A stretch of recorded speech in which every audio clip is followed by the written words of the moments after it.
la dépakine est un médicament utile qui a été trop longtemps prescrit aux femmes enceintes et qui n'aurait pas dû l'être, et Sanofi savait ce que ça produisait. Et le deuxième point, c'est que la dépakine doit continuer à être produite, et elle doit continuer à être produite à Mourinx. Maintenant, il y a quelque chose devant lequel on ne doit pas en rabattre, c'est le chantage à l'emploi. On ne peut plus dire c'est l'emploi ou la santé. On doit pouvoir avoir la santé et l'emploi. Et on peut pas faire régner la peur sur les salariés en disant bah voilà, vous devez accepter d'avaler du valproate, accepter d'avaler du bromopropane, qu'importe les conséquences qu'il puisse y avoir derrière pour les salariés ou pour les riverains. Je pense que ce chantage à l'emploi là, il ne fonctionne plus. Ensuite, moi il y a plusieurs trucs. Il y a la mise en danger des salariés ici, il y a la mise en danger des riverains, il y a eu la mise en danger des usagers avec l'usage de la dépakine. Et tout ça, finalement, c'est une même cause, c'est le silence, c'est le fait de cacher des informations dont on disposait. Parce que pendant au moins 5 mois, Sanofi a su ici qu'il y avait 190 000 fois plus de bromopropane rejeté que les normes autorisées. Et peut-être qu'en fait, ça a duré comme ça pendant 30 ans, on n'en sait rien. Sanofi s'est quelque part organisé pour ne pas savoir et pour ne pas avoir à faire savoir. Ça, c'est la première chose. Mais c'est le reflet de ce qui s'est passé sur la dépakine en général dans le pays, puisque au moins pendant 2 décennies, Sanofi savait que la dépakine produisait des troubles autistiques quand c'était consommé par des femmes enceintes. Et Sanofi s'est tu, Sanofi a caché et on a continué à prescrire ce médicament, produisant au moins dans le pays 30 000 cas d'enfants autistes, au moins. Et aujourd'hui, là, on est dans l'indécence. Quelle est cette indécence? C'est 6,6 milliards d'euros reversés l'an dernier aux actionnaires de Sanofi. Et pendant ce temps, Sanofi refuse de mettre 1 euro pour indemniser les 30 000 personnes, les 30 000 enfants qui souffrent d'autisme, alors qu'ils en sont la cause, alors qu'ils ont caché ça. Et aujourd'hui, ici, normalement, il aurait dû y avoir des investissements sur le site de Sanofi pour mettre un terme au rejet de bromopropane et au rejet de valproate de manière beaucoup plus intense que ça pendant des décennies. Il n'y a pas eu d'investissement.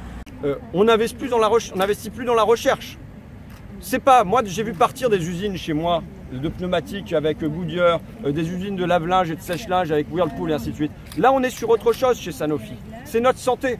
C'est notre santé pour aujourd'hui. Et c'est notre santé pour demain.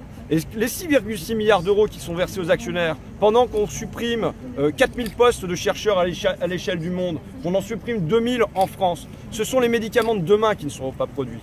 C'est Sanofi qui répond à l'Organisation mondiale de la santé, l'Organisation mondiale de la santé qui demande à ce qu'il y ait des anti-infectieux qui soient produits contre la tuberculose, contre un certain nombre de maladies qui touchent notamment les pays en voie de développement d'Afrique et ainsi de suite, qui répond « Nous n'avons pas les moyens budgétaires de faire ça ».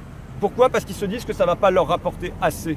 Eh bien, c'est ce fonctionnement-là dont Mourinx, pour moi, est le symbole, mais qui est évidemment cette logique où on fait passer l'argent avant les gens, elle a des conséquences importantes chez les usagers des médicaments et aussi chez les non-usagers des médicaments qui ne seront pas produits demain. Quand on pense les 6,6 milliards de dividendes, c'est 90 fois le Téléthon. 90 fois le Téléthon. Donc ça veut dire que c'est autant qui ne sera pas investi en recherche et développement pour produire des tas de médicaments dont on aurait besoin contre les cancers, contre des maladies orphelines, contre éventuellement l'épilepsie, contre les infections en Afrique et ainsi de suite. C'est tout ça qui n'est pas produit. Alors moi je viens comme député pour alerter là-dessus à partir du cas de Mourinx, mais aussi pour vous faire des propositions. La proposition, l'axe général vers lequel il faut aller, c'est la socialisation de Sanofi. Il s'agit là d'une question de santé publique.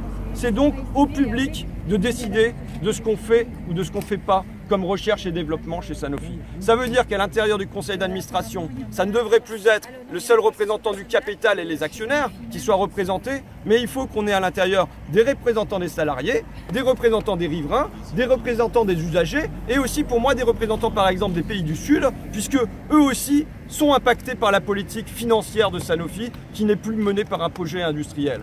Voilà l'horizon qui est le nôtre, la socialisation de Sanofi. Alors évidemment, quand on vient dire ça, on va pouvoir nous prendre pour des hurluberlus, pour des utopistes. Donc il faut proposer un premier pas.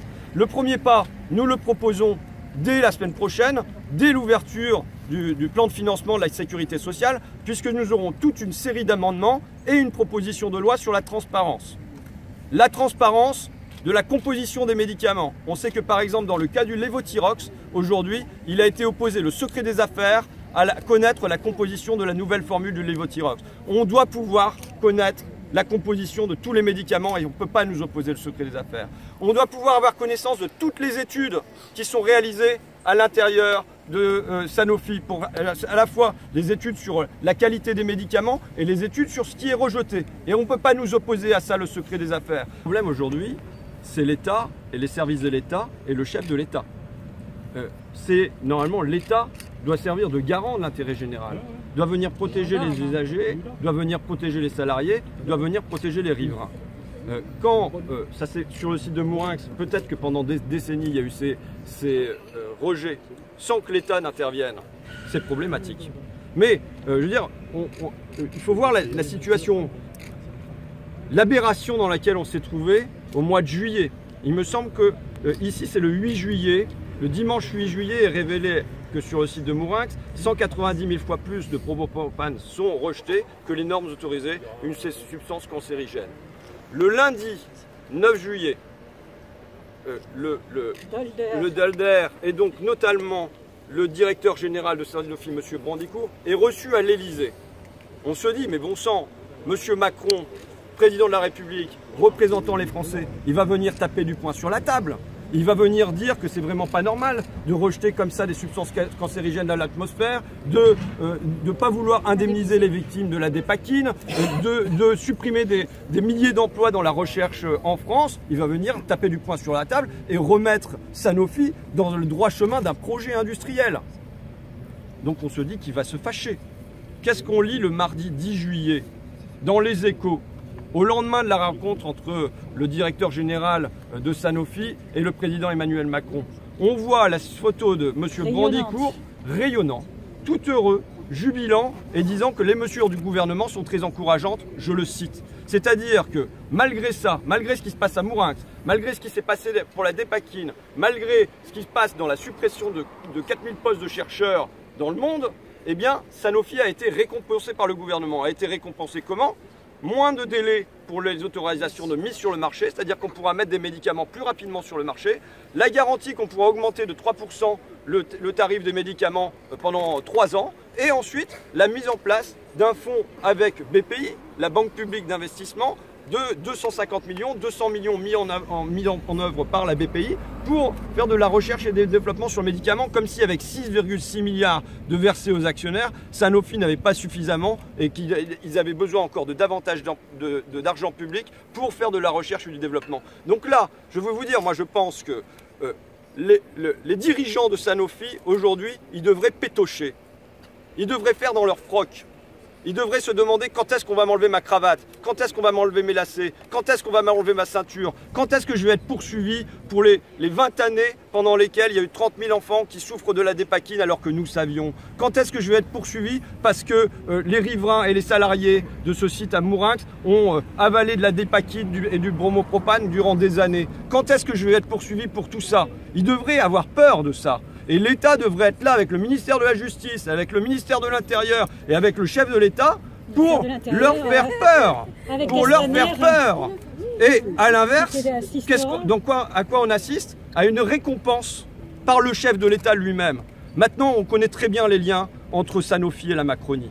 Serge Weinberg est l'ami personnel de Emmanuel Macron. C'est Serge Weinberg qui a conseillé à Emmanuel Macron d'aller s'enrichir à la banque Lazare avant de revenir en politique. Il l'a aidé à revenir pendant la présidentielle et il a été son conseiller. Il a été reçu à l'Élysée dès le jour de l'intronisation d'Emmanuel Macron. Donc oui, il y a là, pour moi, dans le cas de Mourinx et dans le cas de la dépakine et dans le fait que l'État n'insiste pas plus fortement auprès de Sanofi pour qu'ils indemnisent toutes les victimes, il y a une complicité de l'État et du sommet de l'État avec le laboratoire pharmaceutique.